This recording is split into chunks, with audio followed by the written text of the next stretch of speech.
नमस्कार, मेरा नाम है आकांक्षा मिश्रा। संस्कृति पीसीएस के चैनल में आपका स्वागत है। जैसा कि आप सभी जानते हैं कि हम आरओ एआरओ के प्रीवियस ईयर क्वेश्चन का एनालिसिस कर रहे हैं। इसी संदर्भ में आज हम एपिसोड 3 की तरफ चलेंगे। जैसा कि आप जानते हैं कि हमने एपिसोड 2 में क्या बात की है, तो 2017 के प्रश्न पत्र की बात की थी। आधे क्वेश्चन हमने वहाँ सॉल्व कर लिए थे, आज हम आधे क्वेश्चन इसमें सॉल्व कर लेंगे। देखिए, आज हम बायो का सेगमेंट खत्म करने वाले हैं, साथ में इसमें कुछ क्वेश्चन साइंस टेक के भी आपको मिल जाएंगे।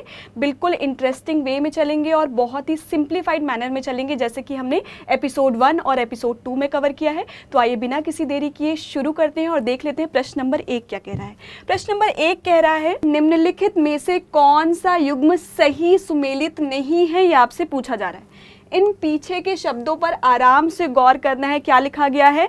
सही सुमेलित नहीं है।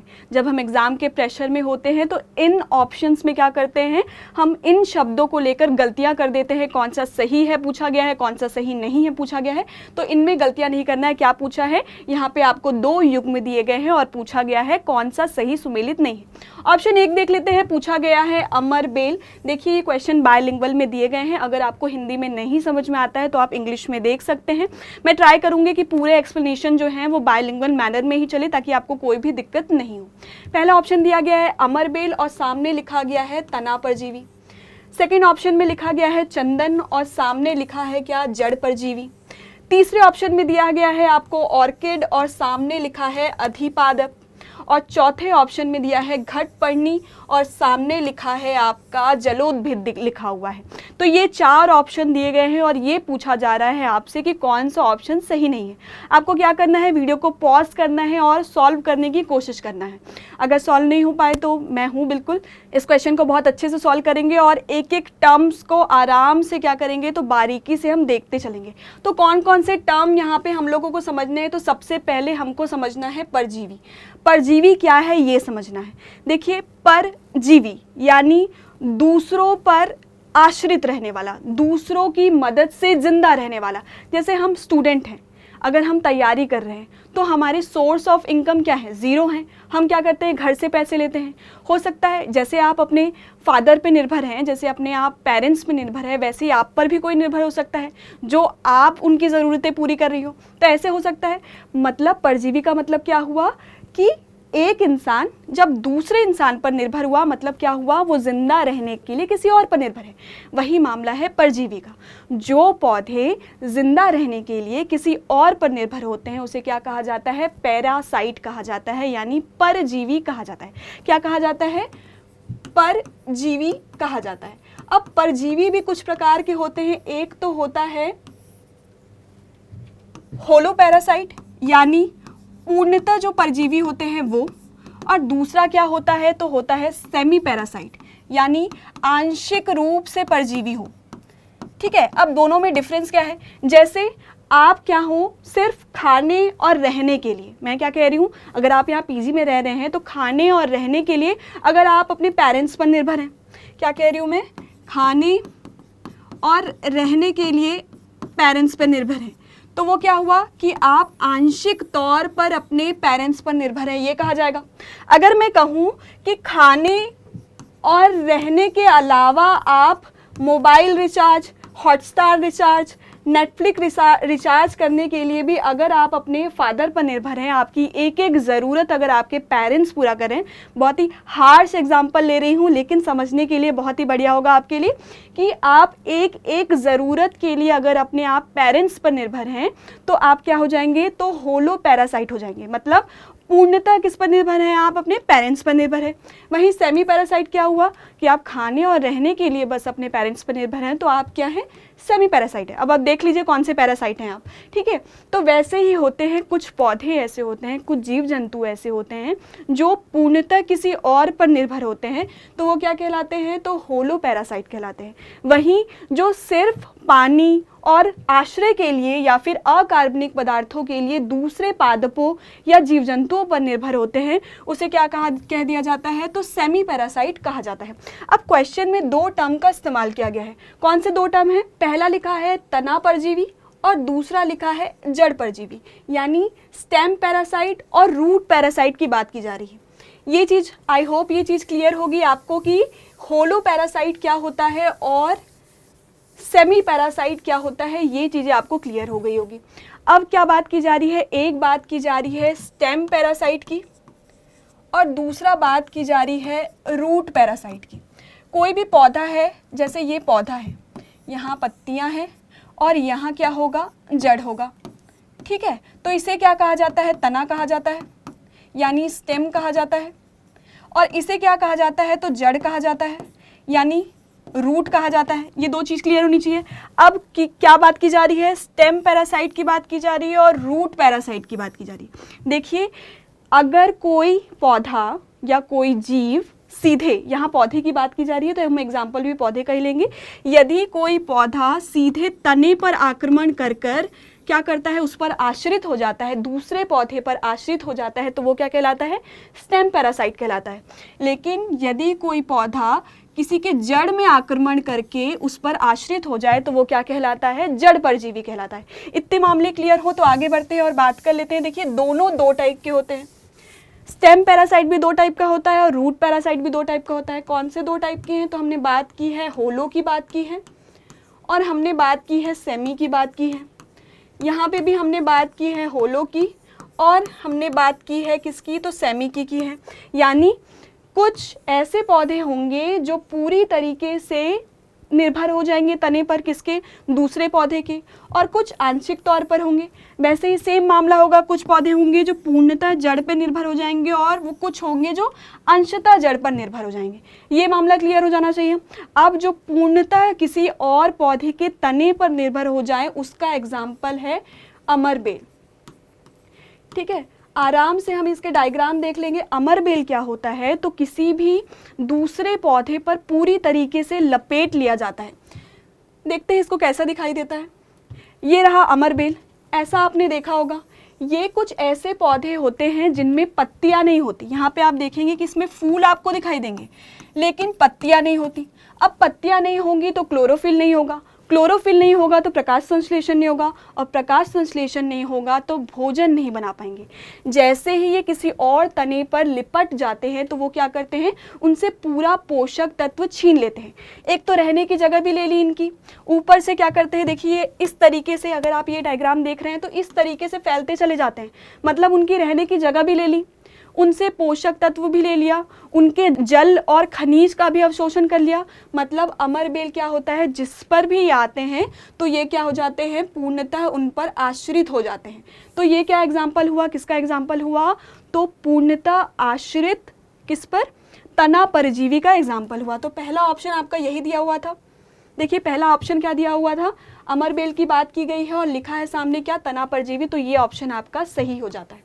आगे बढ़ते हैं और बात कर लेते हैं हम किसकी बात कर रहे थे, हमने होलो की बात कर ली, हमको सेमी की बात करनी है। सेमी में आपको लॉरेंथस नाम का एक पौधा मिल जाएगा। तो याद रखिएगा ये क्या है, तो सेमी है। देखिए ये क्वेश्चन फ्रेम हुआ तो जाहिर सी बात है इसके ऑप्शन से ही नए क्वेश्चन फ्रेम करने की कोशिश की जाएगी। तो हमको क्या करना है, कोई भी प्रीवियस ईयर क्वेश्चन पढ़ेंगे तो हम पूरी चीज़ें डिटेल में पढ़ते हुए चलेंगे। ये मैं सुनिश्चित करती हूँ कि अगर उससे रिलेटेड ही आपका कोई क्वेश्चन आएगा तो कोई भी क्वेश्चन नहीं छूटने वाला है। तो हमने सेमी पैरासाइट की बात कर ली है, स्टेम पैरासाइट की बात कर ली है। लॉरेंथस जो होगा वो क्या होगा, सेमी स्टेम पैरासाइट होगा, ठीक है। वहीं हम किसकी बात कर रहे थे, अमरबेल की बात करेंगे तो ये होलो स्टेम पैरासाइट होगा, यानी पूर्णतः तने पर आश्रित होगा दूसरे के, ठीक है। लॉरेंथस की बात की है। उसके बाद हम आगे चलते हैं और बात कर लेते हैं जड़ की। देखिए जड़ पर जो निर्भर होगा, तो एक जो आपको एग्जाम्पल दिया गया है वो दिया गया है यहाँ पर चंदन का एग्जाम्पल दिया गया है।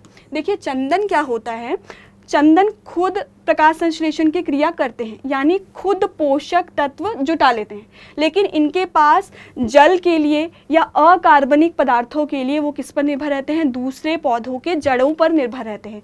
तो ये क्या हुआ, आंशिक तौर पर ये पोषक अपना खुद जुटा ले रहे हैं, ये जल और किसके लिए, मिट्टी के लिए या अकार्बनिक पदार्थों के लिए किस पर निर्भर हैं, तो दूसरे पौधों पर आश्रित होते हैं। तो ये क्या हुआ, आंशिक हुआ, और आंशिक होने के साथ साथ ये किस में आएंगे, तो रूट में आएंगे। रूट परजीवी तो है, रूट रूट परजीवी होने के साथ साथ ये क्या होंगे, तो सेमी होंगे, याद रखिएगा। तो ये ऑप्शन भी आपका सही है, जड़ परजीवी है। वहीं हम बात करें, अगर हम इसका एग्जाम्पल लें, किसकी बात की जा रही है, अगर हम होलो की एग्जाम्पल लें तो एक दुनिया का सबसे बड़ा फूल, अगर आप नाम जानते हो तो इसका नाम क्या है, रेफ्लेशिया है। कैसा दिखता है वो देख लेते हैं। ये है रेफ्लेशिया, ये दुनिया का सबसे बड़ा फूल है। जितना देखने में सुंदर है उतनी ही गंदी बदबू इसमें से आती है, सड़े हुए मांस की बदबू इसमें से आती है। और ये कहाँ पाए जाते हैं, नाम से ही रेफ्लेशिया, कुछ दिमाग में चल रहा होगा इंडोनेशिया जैसा, अगर आप ध्यान रखना चाहते हैं तो ऐसे कोरिलेट कर सकते हैं कि रेफ्लेशिया जो है वो दक्षिणी पूर्वी एशिया में पाए जाते हैं, यानी सुमात्रा, जावा आइलैंड, ये हो गया, थाईलैंड हो गया, मलेशिया हो गया, इस सब में आपको ये फूल देखने को मिलेगा। ये क्या हो जाएंगे, होलो रूट जड़ वाले हैं, और क्या हो जाएंगे, पैरासाइट हो जाएंगे। यानी पूर्णतः किस पे निर्भर है, जड़ पर निर्भर है, और एक परजीवी भी है। सबके एग्जांपल्स देख लिए, एक बार रिवीजन कर लेते हैं फटाफट। क्या पढ़ा है हमने पढ़ा है परजीवी। परजीवी जो दूसरों पर आश्रित होते हैं उसे क्या कहा जाता है, परजीवी कहा जाता है। दो टाइप से आप इसे कैटेगराइज कर सकते हैं, एक होलो, दूसरा सेमी। होलो मतलब पूर्णतः निर्भर है, सेमी मतलब अंशतः निर्भर है। पूर्णतः निर्भर है अगर इसकी बात करें तो ये पूर्णतः यानी क्या हो गया, आश्रय के लिए भी, भोजन के लिए, पोषक तत्व के लिए भी, खनिज के लिए भी, जल के लिए भी निर्भर है। इन्हें क्या कहा जाता है, पूर्णतः कहा जाता है। आंशिक उन्हें कहा जाता है जो सिर्फ जल या किसी पर्टिकुलर चीज़ के लिए किसी और पर निर्भर हो। अब हमने क्या बात की है, स्टेम की बात की है और रूट की बात की है, एक तना परजीवी की बात की है और एक जड़ परजीवी की बात की है। तना परजीवी में भी हमने क्या देखा है, होलो देखा है और सेमी देखा है। होलो का एग्जाम्पल अमरबेल लिया है, सेमी का एग्जाम्पल लॉरेंथस लिया है। वहीं हमने रूट में भी दो टाइप देखा है, होलो देखा है और सेमी देखा है, यानी पूर्णतः देखा है और अंशतः देखा है। होलो का एग्जाम्पल हमने क्या लिया है, तो रेफ्लेशिया लिया है। वहीं हम अंशतः की बात करें तो आपने चंदन का पेड़ इसका एग्जाम्पल लिया। तो इतनी चीजें क्लियर हो जानी चाहिए। प्रश्न की तरफ चलते हैं और बात कर लेते हैं। देखिए दो ऑप्शन तो आपके समझ में आ गए कि ये दोनों सही दिए हैं। ऑर्किड बहुत सुंदर सा फूल होता है, अधिपादप दिया हुआ है सामने। अब अधिपादप क्या होता है, अधिपादप परजीवी नहीं होता है। एकदम दिमाग में गांठ बांध लीजिएगा ये चीज कि परजीवी अलग है और अधिपादप अलग है। अगर आप इसका एग्जाम्पल लेते हैं, किसकी बात की जा रही है, अधिपादप की बात की जा रही है। अधिपादप जैसे कोई दिव्यांगजन है, वो चल नहीं पा रहा है, पैर से क्या है, विकलांग है, अगर वो नहीं चल पा रहा है तो आप क्या देंगे, उसे सहारा देंगे और आप उसे रास्ता पार करवा देंगे। सेम मामला होता है अधिपादप का। ये अपना पोषण खुद बनाते हैं, मतलब प्रकाश संश्लेषण की अभिक्रिया करते हैं, साथ में जल भी ये नमी वायु से बटोरते हैं। इसकी जड़ें लटकती रहती है, लेकिन ये शारीरिक रूप से निर्भर रहते हैं किसी और पर। एग्जाम्पल के तौर पर देख लेते हैं, एग्जाम्पल दिया है, ऑर्किड दिया हुआ है, बहुत ही खूबसूरत सा फूल है। देख लेते हैं, ये फूल जो है वो किसका है, ऑर्किड का है। याद रखिएगा सबसे ज़्यादा पाया जाता है अरुणाचल प्रदेश में और दूसरा सबसे ज़्यादा पाया जाता है कहाँ, तो सिक्किम में पाया जाता है। ध्यान रखिएगा। देखिए ये जो है, जैसे ये एक पेड़ है, ठीक है, यहाँ पर ये आपको दिखाई देगा, ना ये इससे पोषक तत्व ले रहा है ना ही इससे जल ले रहा है। जल की आवश्यकता कैसे पूरी करता है, जो वायु में नमी होगा वो उसे क्या करता है, अवशोषित कर लेता है। कैसे अवशोषित कर लेता है, क्योंकि इसकी जड़ें जो हैं वो वायु में लटकी रहती है, तो वायु से जितनी भी नमी रहती है वो अवशोषित कर लेती है। ये देखिए, ये पूर्णतः निर्भर नहीं, जैसे अमरबेल पोषक तत्व के लिए भी निर्भर था, साथ में खनिज तत्वों के लिए भी निर्भर था, आश्रय के लिए भी निर्भर था, लेकिन ये क्या है, सिर्फ इसे शारीरिक हेल्प चाहिए। ये परजीवी नहीं है, ये अधिपादप है। अधिपादप को क्या चाहिए, सिर्फ शारीरिक हेल्प चाहिए ताकि वो खड़ा रह सके, लेकिन अपनी सारी अभिक्रिया ये खुद करते हैं। तो इसका एग्जाम्पल कौन सा है, ऑर्किड है। तो ऑप्शन में आपके क्या दिया हुआ था, यही दिया हुआ था कि ऑर्किड क्या है, एक अधिपादप है, ये दिया हुआ था। तो ये ऑप्शन में बिल्कुल सही हो जाता है। चौथे ऑप्शन में दिया है नेपेंथिस दिया हुआ है, जिसे क्या कहा जाता है, घटपर्णी कहा जाता है। घटपर्णी क्यों कहा जाता है, क्योंकि इसका आकार जो है वो घड़े जैसा है। देख लेते हैं कैसा दिखता है। ये है आपका घटपर्णी, ठीक है, ये ऐसा दिखाई देता है। ये मांस खाने वाले पौधे हैं। क्या कह रही हूँ मैं, ये ऐसे पौधे हैं जो मांस खाते हैं, कीटों का भक्षण करते हैं। घटपर्णी नाम है, नेपेंथिस कहा जाता है। ये क्या करते हैं, देखिए ये जो मुंह खुला हुआ है उसके ऊपर एक लगा हुआ है ढक्कन। ये ऐसा बहुत सुंदर सा दिखाई देता है, ऐसा दिखाई देता है। ये क्या करता है, बहुत ही अच्छी खुशबू छोड़ता है। प्रश्न ये भी पूछ सकता है कि ये आवाज़ें निकालता है, ये आवाज़ें नहीं निकालता है, ये बहुत अच्छी खुशबू छोड़ता है और क्या करता है, अपनी तरफ अट्रैक्ट करता है कीड़ों को। ये सिर्फ कीड़े नहीं, चूहे तक खा सकता है। तो ये क्या करता है, कीड़ों को अट्रैक्ट करता है, यहाँ पे ट्रैप करता है, यहाँ कीड़ों को फंसाता है, और जैसे ही कीड़े यहाँ आकर बैठते हैं ये क्या करता है, ढक्कन बंद कर देता है और उसे खा जाता है। एक स्पेशल बात ये है कि एक चीज़ आपको समझ में आ गई है कि ये मांस का भक्षण करता है, लेकिन ये भी साथ में याद रखिएगा कि ये उत्पादक भी है, यानी प्रकाश संश्लेषण की अभिक्रिया भी करता है। तो ये मांस खाने के साथ साथ अपने पोषण की आवश्यकता पूरी करने के लिए भी काम करता है। तो ये चीज़ आप याद रखना, ये मांसाहारी तो है लेकिन उत्पादक भी है। इसका नाम क्या है, तो घटपर्णी है। ये चीज़ें आप ध्यान रखिएगा। तो ऑप्शन आपका डी में क्या दिया हुआ था, ऑप्शन डी में आपको दिया था नेपेंथीज जो है वो क्या है, हाइड्रोफाइट्स है। तो हाइड्रोफाइट्स नहीं है, ये क्या है, कीट भक्षी है। तो ये ऑप्शन आपका गलत है। और प्रश्न में पूछा भी गया था कि कौन सा सही सुमेलित नहीं है, तो ये बिल्कुल सही सुमेलित होता है, यानी ऑप्शन डी आपका यहाँ पर करेक्ट होता है। तो इतनी सारी बातें जान ली हमने, परजीवी जान लिया है, तना परजीवी जान लिया है, जड़ परजीवी जान लिया है, साथ में हमने कीट भक्षी जान लिया है, और क्या जान लिया है, तो एपीफाइट्स यानी अधिपादप के बारे में जान लिया है। आगे चलते और बात कर लेते हैं प्रश्न नंबर 2 की। प्रश्न नंबर 2 क्या कह रहा है, प्रश्न नंबर 2 ये कह रहा है निम्नलिखित हार्मोनों में से कौन सा एक स्त्रीलिंग हार्मोन है, ये आपसे पूछ रहा है। क्या पूछ रहा है, फीमेल में कौन सा हार्मोन पाया जाता है वो नहीं पूछ रहा है, ये आपसे पूछ रहा है कौन सा फीमेल सेक्स हार्मोन है, ये आपसे पूछ रहा है। कुछ बातें आपको जाननी चाहिए जब आपको हार्मोन पढ़ना होगा। देखिए, हमारी बॉडी में जितनी भी क्रियाकलाप चल रहे हैं, चाहे मैं बोलूँ नहीं बोलूँ, मैं उठूँ, मैं चलूँ या कुछ ना करूँ या सीधी सोए रहूँ, लेकिन मेरे शरीर के अंदर कुछ ना कुछ प्रक्रियाएं तो चल रही है। आखिर जो भोजन जो हमने खाया है उसका पाचन तो चल ही रहा है। तो मतलब हमारा शरीर, हम कुछ भी ना करें तो भी हमारा शरीर कुछ ना कुछ कर रहा होता है।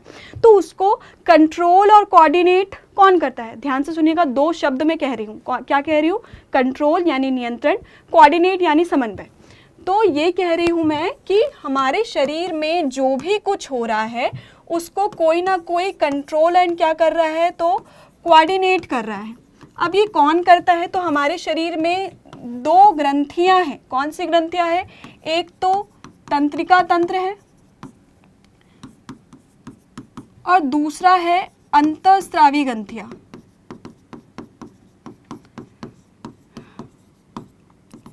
ठीक है, हम कैसे मूड में हैं ये भी डिपेंड करता है कि हमारे शरीर में कैसी अभिक्रियाएं चल रही है, उस पर डिपेंड करेगा कि हमारा मूड कैसा है।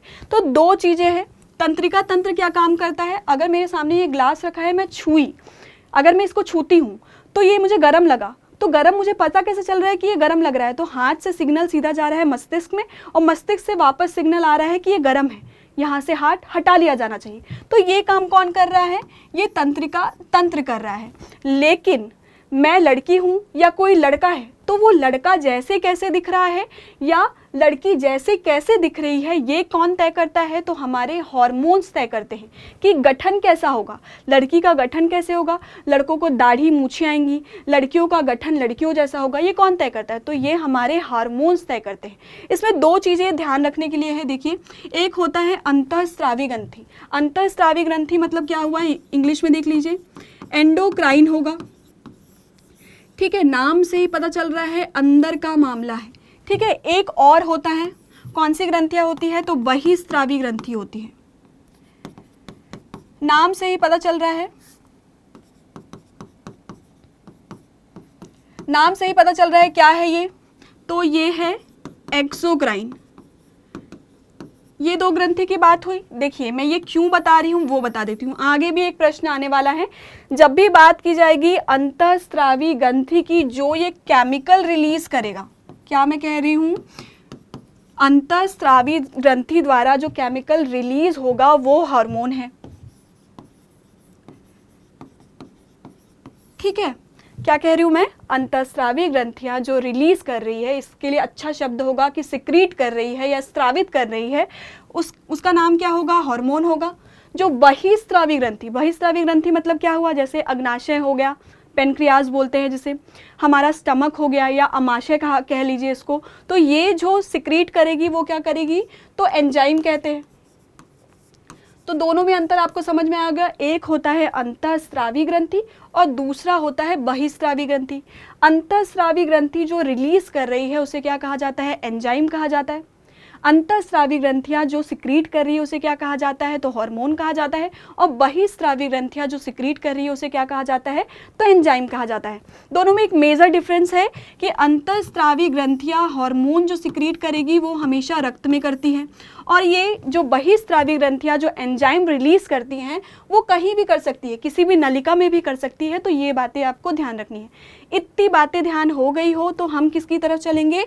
हम यहाँ से लेकर चलेंगे किसे? तो हार्मोन्स को लेकर चलेंगे।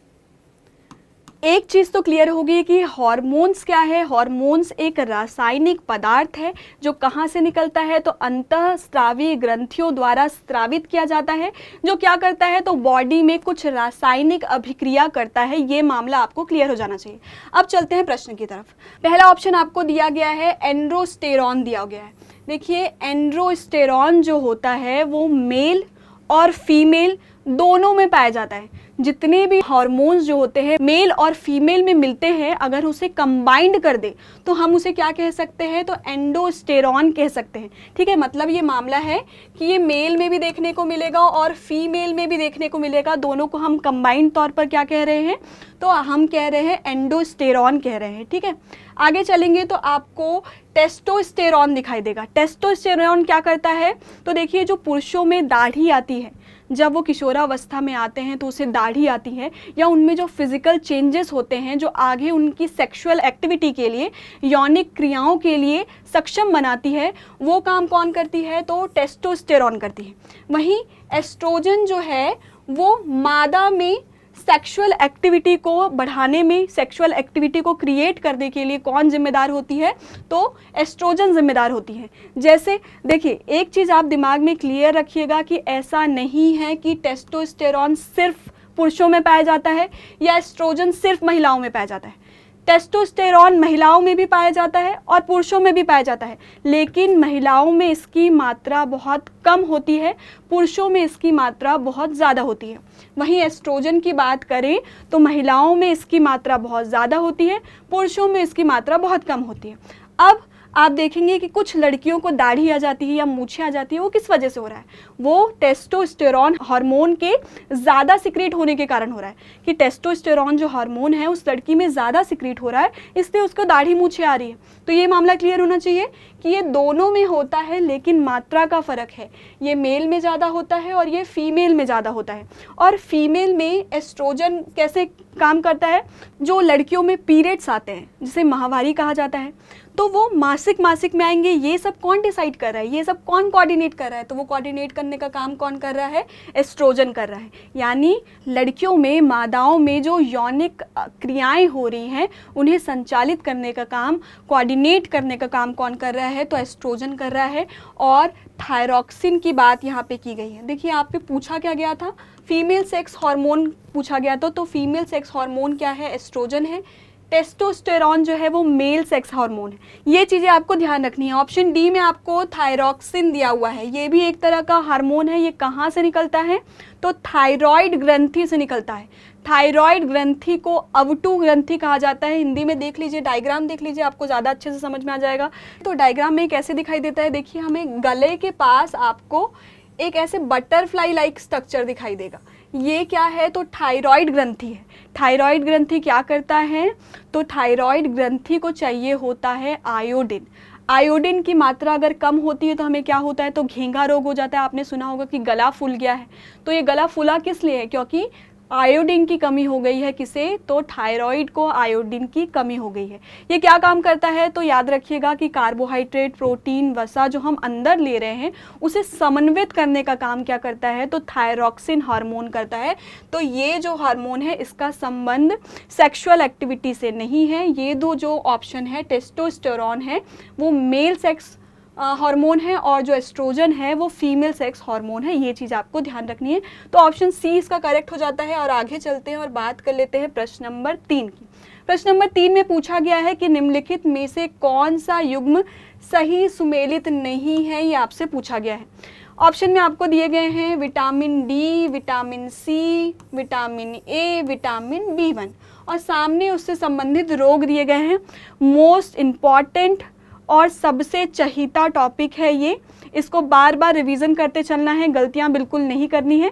इसके लिए आपके लिए बिल्कुल नोट्स तैयार रख दिया है मैंने, जिससे आप रिवीजन कर सकते हैं। किसकी बात की गई है? चारों vitamin, vitamin A, vitamin B, vitamin C और विटामिन डी दिए हैं और सामने उसके रोग दिया गया है कि उनसे कौन सा रोग आपको होता है। क्या करना है? वीडियो को पॉज करना है, खुद से सॉल्व करने की कोशिश करनी है। चलते हैं और देख लेते हैं इसका सॉल्यूशन। देख लीजिए, आपको दिया गया है एक टेबल में विटामिन के नाम दिए गए हैं। विटामिन ए, विटामिन B1 जो इंपॉर्टेंट है, बी में B1 दिया गया है, B6 दिया गया है और B12 दिया गया है। ठीक है, उसके बगल में ही आपको उसके नाम, रासायनिक नाम दिए गए हैं, वैज्ञानिक नाम आपको दिए गए हैं। जैसे आपको विटामिन ए के आगे क्या लिखा है? रेटिनॉल लिखा है। विटामिन B1 को क्या कहा जाता है? तो थायमीन कहा जाता है। विटामिन B6 को क्या कहा जाता है? तो पायरिडॉक्सिन कहा जाता है। विटामिन B12 को क्या कहा जाता है? तो याद रखिएगा, साइनोकोबालामीन कहा जाता है। ये किसका वैज्ञानिक नाम है? तो B12 का वैज्ञानिक नाम है। नाम थोड़े अजीब अजीब से हैं। ठीक है, एक चीज़ आपको क्लियर करना है, विटामिन डी सी का देख लेते हैं। इसको क्या कहा जाता है? तो एस्कोर्बिक एसिड कहा जाता है। वहीं विटामिन डी को क्या कहा जाता है? तो कैल्सीफेरोल कहा जाता है। विटामिन ई को टोकोफेरोल कहा जाता है। वहीं विटामिन के को क्या कहा जाता है? तो फाइलोक्विनोन कहा जाता है। ये आप ध्यान रखिएगा, ये क्या है? तो वैज्ञानिक नाम है।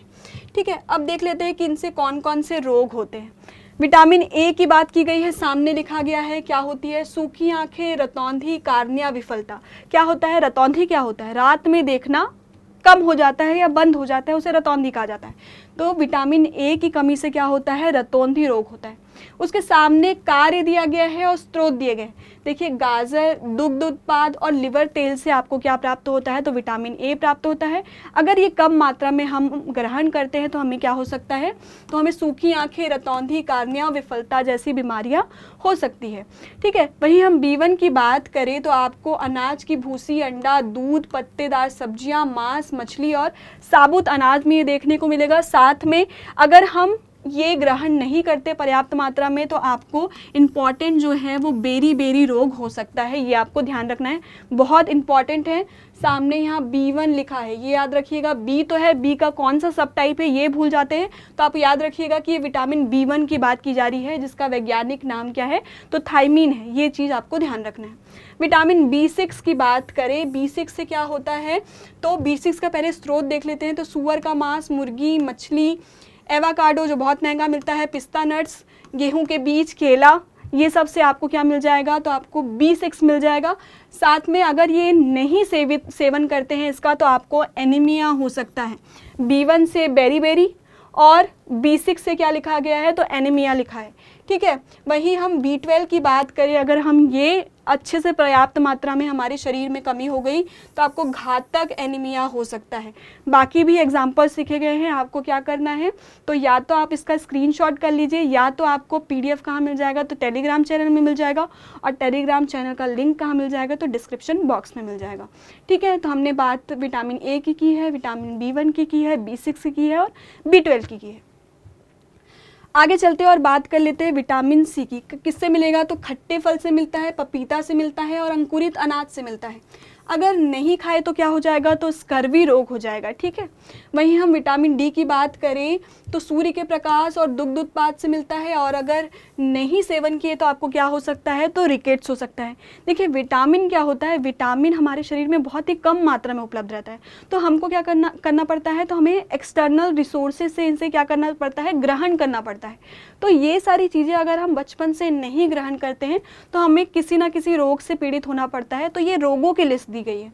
आगे चलते हैं, विटामिन ई की बात करते हैं। तो फल, सब्जी, सूरजमुखी के तेल से आपको मिलेगा। प्रजनन संबंधित विकार हो सकते हैं, मस्तिष्क का पक्षाघात हो सकता है। पक्षाघात मतलब पैरालिसिस हो सकता है। हिंदी में नाम थोड़े बहुत अजीब से रहते हैं तो इंग्लिश भी देखते चलना है। के की बात करें तो पत्ता गोभी और पत्तेदार सब्जियों में आपको विटामिन के मिलेगा, और नहीं लेते हैं तो खून का थक्का जमने में देरी हो जाएगी। जब हमें चोट लगती है तो क्या होता है? खून बहने लगता है और थोड़ी देर में आप देखेंगे खून सूखने लगता है, तो उसी को कहा जाता है खून का थक्का बनना। अगर खून का थक्का नहीं बना तो बॉडी से लगातार खून बहने लगेगा और क्या हो सकता है, बॉडी से खून कम हो सकता है। तो खून का थक्का बनने में देरी हो सकती है अगर आप किसका सेवन नहीं करते हैं, विटामिन के का सेवन नहीं करते हैं। और विटामिन के आपको कहाँ से मिलेगा, तो पत्ता गोभी और पत्तेदार सब्जियों से आपको विटामिन के मिल सकता है। प्रश्न आपका क्या पूछा था वो देख लीजिए। विटामिन डी से कौन सा रोग हो सकता है, तो रिकेट्स हो सकता है। विटामिन सी से मसूड़ों में खून आना, ये भी सही है और ये भी सही है। विटामिन ए से हमने पढ़ा था किसकी, क्या पढ़ा था, तो हमने पढ़ा था रतौंधी हो सकता है, आँख सूख सकती है। तो विटामिन ए से गठिया रोग नहीं होता है, रिकेट्स नहीं होता है। विटामिन बी1 का हमने पढ़ा है बेरी। विटामिन बी6 का क्या पढ़ा है, तो एनीमिया पढ़ा है। और बी12 का क्या पढ़ा है, तो घातक एनीमिया पढ़ा है। तो ये सारी चीज़ें आपको ध्यान रखना है। तो इसमें ऑप्शन कौन सा गलत है, तो ऑप्शन आपका क्या गलत है, तो सी आपका ऑप्शन यहाँ पर गलत हो जाता है। तो ऑप्शन प्रश्न नंबर 3 का क्या जवाब होगा, तो ऑप्शन सी होगा। आगे चलते हैं और बात कर लेते हैं प्रश्न नंबर 4 की। प्रश्न नंबर 4 क्या कह रहा है, क्लोरोमाइसेटीन दिया है आपको, सामने दिया गया है कि ये टाइफाइड नासी है। यहाँ भी यही पूछा गया है कि कौन सा सुमेलित नहीं है। आगे क्या दिया है, सेकंड ऑप्शन में दिया है क्रिस्टल वॉयलेट। सामने क्या दिया गया है कि पूर्तिरोधी, यानी देखो पूर्तिरोधी अगर लिखा रहेगा समझ में नहीं आएगा तो बगल में क्या देख लेना है, तो इंग्लिश देख लेना है। पूर्तिरोधी का क्या मतलब हुआ, तो एंटीसेप्टिक हो गया। क्विनीन दिया हुआ है, क्विनीन के आगे क्या दिया है, मलेरिया रोधी दिया हुआ है। और एस्पिरिन दिया हुआ है यहाँ पे, और सामने क्या दिया है, निश्चेतक दिया है, यानी एनेस्थीसिया आपने सुना होगा, वही पूछ रहा है आपसे, क्या एस्पिरिन एनेस्थीसिया है, तो ये आपसे प्रश्न पूछ रहा है। ये सब आपको दिया गया है दवाइयों के नाम और ये पूछा गया है ये क्या करते हैं। तो देखिए एस्पिरिन जो चौथा ऑप्शन है, एस्पिरिन अगर दिमाग लगाए तो आपको डिस्प्रिन याद आ रहा होगा। डिस्प्रिन क्यों खाते हैं, जब हमें बहुत ज़्यादा सर में दर्द हो रहा हो। तो क्या करता है एस्पिरिन, क्या करता है, डिस्प्रिन और एस्पिरिन एक ही बात है, वो क्या करता है, दर्द निवारक का काम करता है। और यहाँ पे क्या दिया हुआ है, निश्चेतक, यानी आपको बेहोश करने के लिए जब किसी भी चीज़ का ऑपरेशन किया जाता है तो वो एरिया क्या किया जाता है, सुन्न किया जाता है ताकि आपको तकलीफ ना हो। उसके लिए क्या इस्तेमाल किया जाता है, निश्चेतक इस्तेमाल किया जाता है। जैसे एग्जाम्पल के लिए कैटामाइन, ये एग्जाम्पल किसका है, निश्चेतक का है। एस्पिरिन जो है वो दर्द निवारक है, ना कि निश्चेतक है। बाकी सही दिए हुए हैं, आपको दिया हुआ है क्लोरोमाइसेटीन दिया हुआ है जो टाइफाइड नासी होता है। Crystal violet anti fungal use के लिए या एंटी बैक्टीरियल यूज़ के लिए किया जाता है। जैसे घाव लगा, अगर उसे साफ़ करना है तो हम इसका इस्तेमाल करेंगे।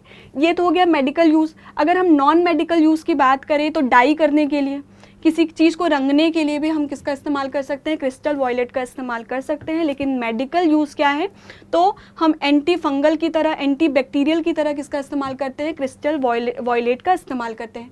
क्विनीन जो है वो क्या है, मलेरिया रोधी है। वहीं एस्पिरिन क्या है, तो दर्द निवारक है, ना कि निश्चेतक है।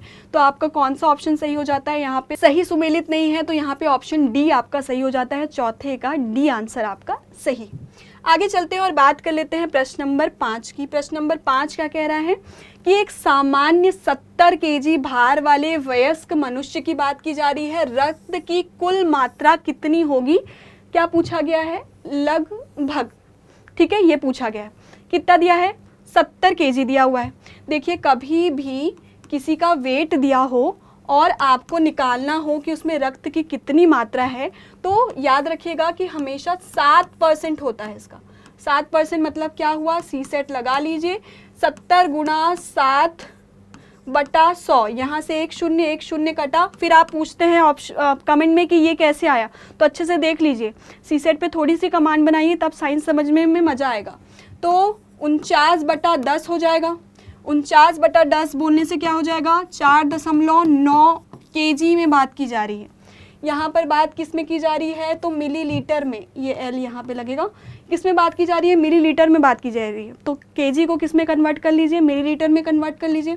4.9 केजी है, ग्राम में बदलेंगे तो क्या हो जाएगा, 4.9 गुणा 1000 यानी 4900, और यही ml भी होगा। तो 4900 ml किसके नज़दीक है, तो 5000 के नज़दीक है। मतलब 70 किलोग्राम के व्यक्ति के अंदर कितना ब्लड होना चाहिए, तो लगभग 5 लीटर ब्लड होना चाहिए, यानी 5000 मिलीलीटर ब्लड होना चाहिए। अब देखिए किसी भी लड़की का आप ना तो एज पूछ सकते हैं ना तो वेट पूछ सकते हैं, ये बुरी बात है, ना तो एज पूछना चाहिए ना वेट पूछना चाहिए। तो अब क्या पूछेगा, अगर उसका एप्टीट्यूड अच्छा होगा तो पूछ लीजिएगा कि आपके शरीर में कितना खून है वो बता दीजिए, फिर आप उल्टा कैलकुलेट कर लीजिएगा कि उसका वजन कितना हो। अगर इंटरेस्ट हो तो ये भी एक ऑप्शन हो सकता है, सेफ ऑप्शन हो सकता है कि आप वेट भी पूछ सकते हैं। तो कौन सा ऑप्शन सही होगा, तो ऑप्शन बी सही होगा, पूछिएगा मत डांट पड़ जाएगी। तो ऑप्शन क्या है, बी इसका सही उत्तर होगा। आगे चलते हैं और बात कर लेते हैं प्रश्न नंबर 6 की। प्रश्न नंबर 6 कह रहा है निम्नलिखित में से कौन सा एंजाइम, एंजाइम की बात की जा रही है। एंजाइम की बात हमने पहले की है, क्या पढ़ा था हमने कि दो ग्रंथियों की बात कही थी हमने, अंतःस्रावी ग्रंथि और बहिस्रावी ग्रंथि। अंतःस्रावी ग्रंथि क्या स्रावित कर रही थी, तो हार्मोन स्रावित कर रही थी, वो भी रक्त में स्रावित कर रही थी। वहीं बहिस्रावी ग्रंथि क्या कर रही थी, तो एंजाइम निकाल रही थी। तो यही वो एंजाइम है जिसका सिक्रीशन किसके माध्यम से किया जाता है, जिसका स्त्रावण किसके माध्यम से किया जाता है, तो बहिर्स्रावी ग्रंथियों के द्वारा किया जाता है। प्रश्न क्या पूछ रहा है आपसे, निम्नलिखित में से कौन सा एंजाइम प्रोटीनों को अमीनो अम्ल में बदल देता है, ये प्रश्न आपसे पूछा जा रहा है। अब देखिए, जब तक हम डाइट कॉन्शियस ना हो तब तक हम खाते समय ये सोचते ही नहीं है कि हम क्या खा रहे हैं। अगर हम आलू खा रहे हैं तो अगर हमको पता हो कि आलू में क्या मिलता है तब आप समझ जाएंगे कि आलू में कार्बोहाइड्रेट होता है, तो मतलब हम कार्बोहाइड्रेट खा रहे हैं। अगर आप मांसाहारी और मांस खा रहे हैं तो हमारे तुरंत दिमाग में क्लिक करेगा कि मांस में प्रोटीन है, या दूध पी रहे हैं तो दूध में प्रोटीन है। वहीं हम चीज़ खा रहे हैं या चीज़ मैगी खा रहे हैं तो चीज़ तो है, उसमें मैदा है और चीज़ है, तो चीज़ में क्या है, चीज़ में वसा है। तो हम 3 टाइप के इंटेक जनरली हम खाते समय लेते हैं। कौन कौन से इंटेक लेते हैं, तो हम कार्बोहाइड्रेट लेते हैं, हम प्रोटीन लेते हैं और हम वसा लेते हैं। अब शरीर में जब हमारे वो कार्बोहाइड्रेट, वसा या प्रोटीन जाता है तो वो सबको पाचन करने के लिए अलग अलग फंक्शन होता है। अब आप साइंस पढ़ेंगे तो आप अलग टेक्निक से पढ़ेंगे, जब आप इतिहास पढ़ेंगे तो अलग टेक्निक से पढ़ेंगे। वैसे ही जब हमारे शरीर में कोई भोजन एंटर करता है तो हम अलग अलग टेक्निक से उसका पाचन करते हैं। अब कैसे पाचन करते हैं वो देख लेते हैं। देखिए, ये है, जैसे हमने बात की, ये कार्बोहाइड्रेट है। कार्बोहाइड्रेट किस में कन्वर्ट होता है, शुगर में कन्वर्ट होता है, ठीक है। वही हमने बात की प्रोटीन की, ठीक है, प्रोटीन किस में कन्वर्ट हो जाता है, तो एमिनो एसिड में कन्वर्ट हो जाता है। वही हमने बात की है वसा की, वसा किस में कन्वर्ट हो जाता है, लिपिड की बात कर रहे हैं, लिपिड किस में कन्वर्ट हो जाता है, तो फैटी एसिड में कन्वर्ट हो जाता है। अब हमारे शरीर में ऐसा क्या है जो इन्हें कन्वर्ट करने का काम कर रहा है। अगर हम ब्रेड खा रहे हैं तो वो क्या होगा, इकट्ठे ब्रेड अंदर तो नहीं जाता, हम क्या करते हैं, यांत्रिक और रासायनिक क्रिया के माध्यम से क्या करते हैं, उन्हें विघटित करते हैं, छोटे छोटे अणुओं में विघटित करते हैं। जब हम खाते हैं तो हमारे दांत हैं, दांत क्या कर रहे हैं, तो मैकेनिकल प्रोसेस कर रहे हैं, यांत्रिकी गतिविधि कर रहे हैं, और उसके माध्यम से क्या करते हैं, पहले उसे तोड़ते हैं, छोटे छोटे भागों में तोड़ देते हैं। जैसे ही हम उसे अंदर निगलते हैं तो हमारे जो सिस्टम है, पाचन तंत्र है, उसमें बहुत सारे एंजाइम्स मौजूद है जिन्हें पाचक एंजाइम्स कहा जाता है। वो क्या करते हैं, तो उन्हें छोटे छोटे टुकड़ों में तोड़ देते हैं। यही काम होता है एंजाइम का कि हम क्या करते हैं, उन्हें छोटे छोटे टुकड़ों में तोड़ कर क्या करते हैं, उसका पाचन कर देते हैं। ठीक है, ये मामला समझ में आ गया होगा आपका। तो कार्बोहाइड्रेट को शुगर में यानी शर्करा में कौन बदल रहा है, तो आपको एमाइलेज मिलेगा, मोल्टेज मिलेगा और लैक्टेज मिलेगा। ये 3 मेन है, इसलिए ये बता रही हूँ, एमाइलेज, मोल्टेज और लैक्टेज, ये 3 है। देखिए, जब हम खाते हैं तो दांत से चबाने का काम कर लिया, फिर क्या करता है, लार उसको क्या करता है, विघटित करने का काम करता है, और लार में ही क्या पाया जाता है, एमाइलेज पाया जाता है, जो क्या करता है, हमने खाया कार्बोहाइड्रेट यानी स्टार्च, कार्बोहाइड्रेट मतलब क्या हुआ, स्टार्च हुआ, और स्टार्च को शुगर में कन्वर्ट करना है तो मल्टोज में कन्वर्ट करना है, तो कौन करेगा, तो लार में एमाइलेज नाम का एंजाइम पाया जाता है, जो क्या करता है, तो कार्बोहाइड्रेट को किस में बदलता है, मोल्टोज में। शुगर में कन्वर्ट नहीं होता है सीधे, तो अंदर वाली ग्रंथियां क्या करेगी, अगर लार ही सारा काम कर देगा तो लार क्या करता है, जिसमें एमाइलेज होता है, वो क्या करता है, तो मोल्टोज में कन्वर्ट करने का काम करता है। अगर प्रोटीन आए, यदि हम मांस या दूध पी लेते हैं तो हम उस समय क्या होगा, तो पेप्सिन, ट्रिप्सिन और पेप्टिडेज जो होता है वो क्या करता है, इन्हें पाचन करने का काम करता है, जो मास को किस में बदल देगा, एमिनो एसिड, यानी प्रोटीन को किस में कन्वर्ट कर देगा, तो एमिनो एसिड में कन्वर्ट करने का काम करता है। वहीं वसा की बात करें तो लाइपेज नाम का एंजाइम होता है जो इसे फैटी एसिड में कन्वर्ट करने का काम करता है। मैम आप ये तो बता दे रहे हो कि कौन किस में कन्वर्ट करने का काम कर रहा है, लेकिन कौन एग्जैक्टली ये सारे एंजाइम्स निकाल रहा है ये नहीं बता रहे हो। तो ये देख लेते हैं ये कौन कौन से एंजाइम कौन कौन से अंग निकालते हैं। तो आपको देखिए ये हो गया अमाशय, जिसे क्या कहा जाता है, स्टमक कहा जाता है। जो हमारा पेट है वो प्रोटीईज नाम का एंजाइम सिक्रीट करता है। प्रोटीईज क्या है, ये पेप्सिन जो है, ये ट्रिप्सिन जो है, ये एक टाइप का प्रोटीज है। प्रोटीज मतलब नाम से ही पता चल रहा है प्रोटीन को ईज करने का काम कर रहा है। ईज मतलब सरल करना, तो प्रोटीन को सरल करके एमिनो एसिड में कन्वर्ट कर रहा है। तो ये कहाँ पाया जाता है, तो अमाशय में पाया जाता है, ये ध्यान रखना। साथ में हाइड्रोक्लोरिक एसिड भी पाया जाता है हमारे स्टमक में। वही पेनक्रियाज दिया है, यानी क्या हुआ, अग्नाशय हुआ। दोनों में इसलिए बोल रही हूँ हिंदी इंग्लिश में ताकि आपको बिल्कुल भी प्रॉब्लम ना हो। तो अग्नाशय की बात की गई है जिसे क्या कहा जाता है, पेनक्रियाज कहा जाता है। यहाँ पे आपको प्रोटीज तो मिलेगा ही, साथ में आपको लाइपेज मिलेगा, साथ में आपको एमाइलेज मिलेगा। मतलब जो लार में आपको एंजाइम मिल रहा है वही एंजाइम आपको पेनक्रियाज में भी मिल रहा है, ताकि लार में अगर वो मोल्टोज में कन्वर्ट हो गया कार्बोहाइड्रेट तो आगे चल के वो सकरा में तो बदलेगा, आगे और छोटे अणु में टूटेगा। तो कैसे टूटेगा, तो अग्नाशय में आपको एमाइलेज वापस से मिल जाता है। आगे चलेंगे तो स्मॉल इंटेस्टाइन में आपको क्या क्या मिल जाएगा, तो पेप्टिडेज मिल जाएगा, सुक्रेज मिल जाएगा, मोल्टेज मिल जाएगा और लैक्टेज मिल जाएगा। तो ये सब क्या करते हैं, पाचन का काम करते हैं। और ये टेबल में आपको दिख गया है कि लाइपेज क्या कर रहा है, तो वसा का पाचन फैटी एसिड में कर रहा है। पेप्सिन, ट्रिप्सिन, पेप्टिडेज जो है वो एमिनो एसिड किसको, प्रोटीन को एमिनो एसिड में बदल रहा है। वहीं कार्बोहाइड्रेट को एमाइलेज याद रखना है, मोल्टेज याद रखना है और लैक्टेज याद रखना है, जो क्या कर रहा है, तो कार्बोहाइड्रेट को शुगर में कन्वर्ट करने का काम कर रहा है। अब देखते हैं क्वेश्चन। सामने पूछा गया है कि कौन प्रोटीन को एमिनो एसिड में कन्वर्ट करने का काम कर रहा है। बिल्कुल सामने ही आंसर था, कौन कर रहा था, तो प्रोटीईज कर रहा था। प्रोटीईज में क्या ऑप्शन है, तो क्या ऑप्शन है, पेप्सिन जो है। पेप्सिन कहाँ पाया जाता है, तो पाया जाता है स्टमक में। याद रखिएगा एमाइलेज लार में पाया जाता है और अग्नाशय में पाया जाता है। एमाइलेज क्या करता है, कार्बोहाइड्रेट को छोटे छोटे टुकड़ों में बांटने का काम कर रहा है। तो हमारे लार में पाया जाएगा और अग्नाशय में पाया जाएगा, अमाशय में नहीं पाया जाएगा। अमाशय मतलब स्टमक में नहीं पाया जाएगा। इससे क्या होता है, आलू खाते हैं तो पेट बढ़ जाता है, ये बोलते हैं ना कि कार्बोहाइड्रेट खा रहे पेट बढ़ जाएगा। तो वो क्या करता है, वो सिर्फ स्टोर रखने का काम करता है, कार्बोहाइड्रेट का पाचन नहीं करता है। इससे बोलते हैं ज़्यादा आलू मत खाइए, क्योंकि हमारा पेट उसे नहीं पचाता। उसे कौन पचाता है, तो पहले लार पचाता है और फिर अग्नाशय पचाता है। ऐसे एग्जाम्पल के थ्रू आपको बायो रटना नहीं पड़ेगा, आपको चीज़ें याद रहेंगी, इससे एग्जाम्पल बता रही हूँ। तो पेप्सिन क्या है, तो पेप्सिन प्रोटोईज है। प्रोटोईज मतलब क्या हुआ कि प्रोटीन को सरल करने का काम कर रहा है। प्रोटीन को सरल करके किस में बदल देता है, तो एमिनो एसिड में कन्वर्ट कर देता है। तो यही ऑप्शन आपका सही हो जाता है। और जो ऑप्शन दिए हैं उनके बारे में भी देख लेते हैं कि और कौन कौन से। अब देखिए आपको यहाँ मिल रहा है पेप्सिन मिल रहा है, जो क्या कर रहा है, प्रोटीन को एमिनो एसिड में कन्वर्ट करने का काम कर रहा है। प्रोटीज मिलता है और HCl मिलता है, ये बात की हमने, तो स्टमक में पाया जाता है। आगे चलते हैं, देख लेते हैं बाकी एग्जाम्पल्स का देख लेते हैं। लैक्टेज एंजाइम की हमने बात की ही थी। लैक्टेज एंजाइम क्या कर रहा है, अब आप कमेंट बॉक्स में बताएंगे। लैक्टोज को कन्वर्ट कर रहा है किसमें, तो ग्लूकोज में और गैलेक्टोज में कन्वर्ट करने का काम कर रहा है। जाइमेज एंजाइम जो है वो कहाँ पाया जाता है, जाइमेज एंजाइम जो है वो यीस्ट में पाया जाता है, ये बात आप ध्यान रखिएगा। ग्लूकोज और फ्रक्टोज को किस में कन्वर्ट करने का काम करता है, तो एल्कोहल और कार्बन डाइऑक्साइड में कन्वर्ट करने का काम करता है।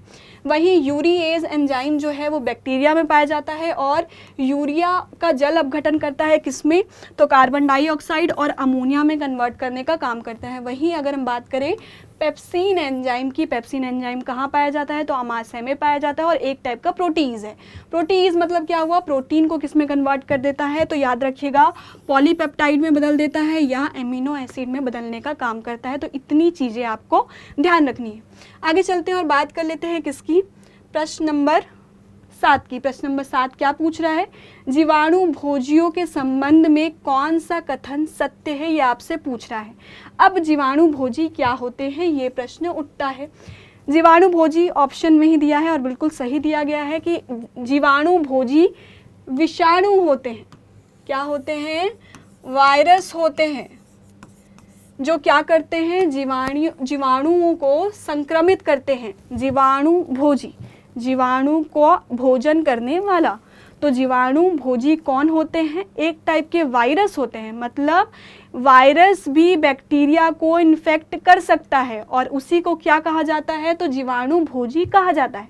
ठीक है, सेकेंड ऑप्शन में क्या दिया है, जीवाणु भोजी आनुवांशिक अभियांत्रिकी में प्रयुक्त होते हैं, ये बोला जा रहा है। आनुवांशिक अभियांत्रिकी मतलब क्या हुआ, तो जेनेटिक इंजीनियरिंग में प्रयुक्त होते हैं, ये आपसे पूछ रहा है।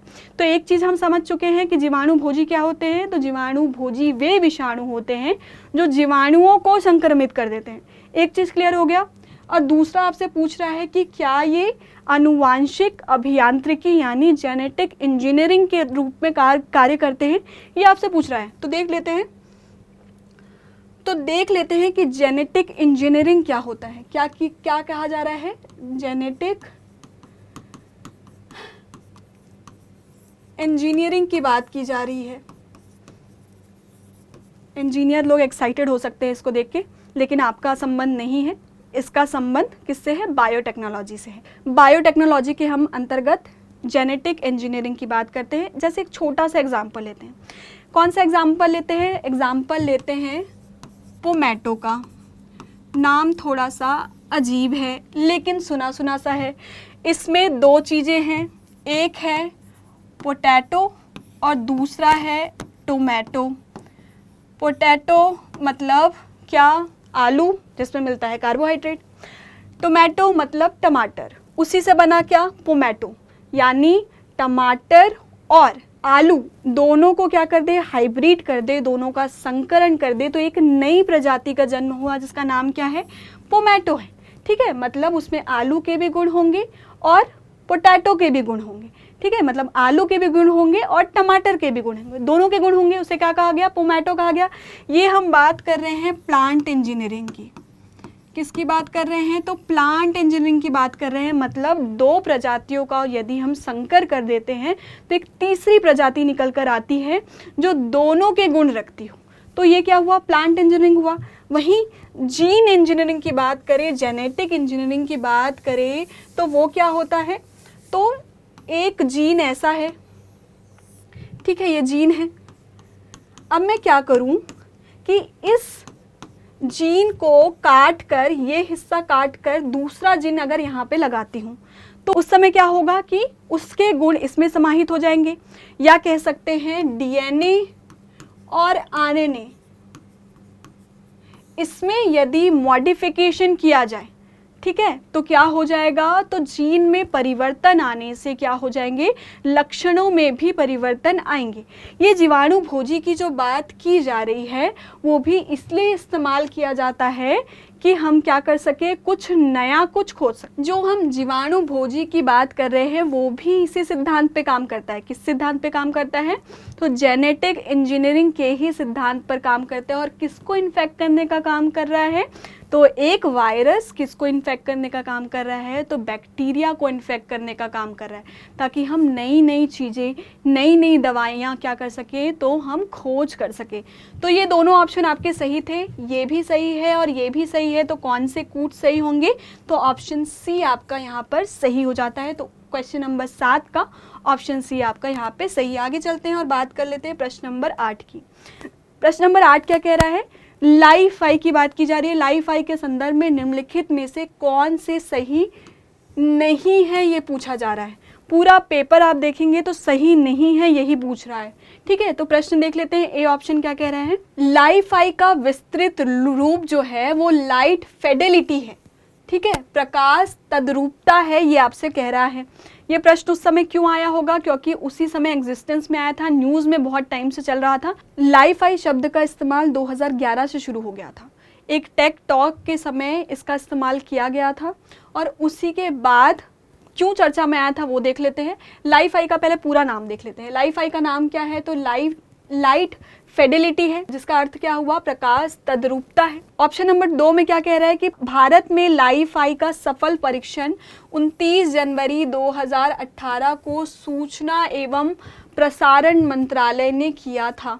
देखिए ये इसलिए पेपर में आया था क्योंकि 2018 में क्या किया गया था, तो सूचना और प्रसारण मंत्रालय द्वारा इसका सफल परीक्षण किया गया था, इसलिए न्यूज़ में आया था और इसलिए पेपर में आया था। तो आपको क्या करना है, जो भी टेक्नोलॉजी अभी न्यूज़ में चल रही है वो क्या करना है, परीक्षा के लिहाज से आपके लिए इम्पॉर्टेंट हो जाते हैं और उसे आपको पढ़ लेना है।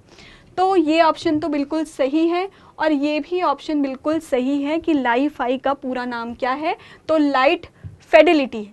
ठीक है, आगे चलते हैं। प्रश्न ऑप्शन नंबर 3 में क्या पूछा है, लाईफाई द्वारा 10 GB पर सेकेंड डेटा को 1 किलोमीटर की परिधि में भेजा जा सकता है। ये भी फैक्चुअल चीज़ है और ये भी बिल्कुल सही कथन है। ऑप्शन डी में आपको क्या दिया है, इसका क्रियान्वयन ऑप्टिकल फाइबर नेटवर्क के द्वारा किया जाता है। यहाँ मामला फंस जाता है। देखिए, अभी जो आप इंटरनेट इस्तेमाल कर रहे हैं, वाईफाई इस्तेमाल कर रहे हैं, वाईफाई आप घर पे लगाते हैं तो वो क्या करता है, एक सेटअप बॉक्स लगा के देता है, उससे वायर कनेक्ट रहता है। पूरी दुनिया कैसे इंटरनेट से कनेक्टेड है, तो ऑप्टिकल फाइबर के जरिए से कनेक्ट है। कि हमको क्या मिल रही है, तो इंटरनेट की अवेलेबिलिटी किससे मिल रही है, तो ऑप्टिकल फाइबर से मिल रही है। लाईफाई का मतलब क्या हुआ, लाइट से हमें क्या मिल जाएगी, वाईफाई मिल जाएगी। लाइट कैसे मिल जाएगी, लाइट से वाईफाई, तो हम ऐसे लाइट का इस्तेमाल करके क्या कर सकते हैं, लाइट को कनेक्ट कर सकते हैं, ये पूछ रहा है। ऑप्शन डी में दिया गया था कि इसका क्रियान्वयन ऑप्टिकल फाइबर नेटवर्क के माध्यम से किया जाएगा, तो बिल्कुल गलत ऑप्शन है, क्योंकि हम अभी जो वाईफाई का इस्तेमाल करते हैं वो ऑप्टिकल फाइबर के थ्रू करते हैं, लेकिन लाईफाई होगा तो हम डायरेक्ट लाइट को क्या कर सकते हैं, तो वाईफाई में कन्वर्ट कर सकते हैं। इसी का सफल परीक्षण कब किया गया था, तो 29 जनवरी 2018 में किया गया था। तो ऑप्शन डी आपका गलत है, बाकी तीनों ऑप्शन सही है। तो यहाँ पे सही उत्तर क्या हो जाता है, तो डी हो जाता है। अब चलते हैं अंतिम प्रश्न की तरफ। अंतिम प्रश्न पूछा गया है, बहुत ही सरल सा प्रश्न है। ट्राई के संबंध में, ट्राई निम्नलिखित में से किस क्षेत्र की नियामक संस्था है, ये आपसे पूछा गया है। एकदम आंख बंद करके, बहुत ही फैक्चुअल क्वेश्चन है और ये बिल्कुल आपको आना चाहिए। तो इसका ऑप्शन क्या हो जाता है, डी आ जाता है। टेलीकॉम डिपार्टमेंट संभालती है ट्राई, जो क्या करती है, इसका रेगुलेशन करती है। अगर विस्तृत जानकारी चाहिए तो देख लीजिए, भारत में दूर संचार सेवाओं के नियंत्रण हेतु क्या किया गया है, तो भारत दूर संचार विनियामक प्राधिकरण यानी ट्राई की स्थापना कब की गई, तो 20 फरवरी 1997 को संसद के अधिनियम द्वारा की गई थी, जिसे ये कहा जाता है, जिसे कौन सा अधिनियम है, तो 1997 का अधिनियम है और इसका संबंध भारत के दूर संचार उन्नयन और विकास से है। तो ये आपको ध्यान रखना है। ट्राई किसका नियमन करती है, तो टेलीकॉम का नियमन करती है, ये आपको ध्यान रखना है। तो इसका कौन सा ऑप्शन सही हो जाता है, तो ऑप्शन डी इसका सही उत्तर हो जाता है। तो आज हमने बात कर ली है 2017 में आए 9 अन्य प्रश्नों की। हमने एपिसोड 2 में 9 प्रश्नों की बात की, इस एपिसोड में हमने 9 प्रश्नों की बात की। ये प्रश्न 9 प्रश्न ही नहीं बल्कि बहुत सारे कंसेप्ट है, छोटे छोटे कंसेप्ट है जो आपके इसके माध्यम से क्लियर हो जाएंगे। कोई भी डाउट हो, कुछ भी नया सुझाव देना हो तो आपके लिए कमेंट बॉक्स बिल्कुल खुला है, आप इसका इस्तेमाल कीजिए। हम इस एपिसोड को और बेहतर बनाने की कोशिश करेंगे, इंटरैक्टिव बनाने की कोशिश करेंगे, ताकि पढ़ने और पढ़ाने दोनों में मज़ा आए। तो आज के लिए बस इतना ही, मुझे दीजिए इजाज़त, धन्यवाद।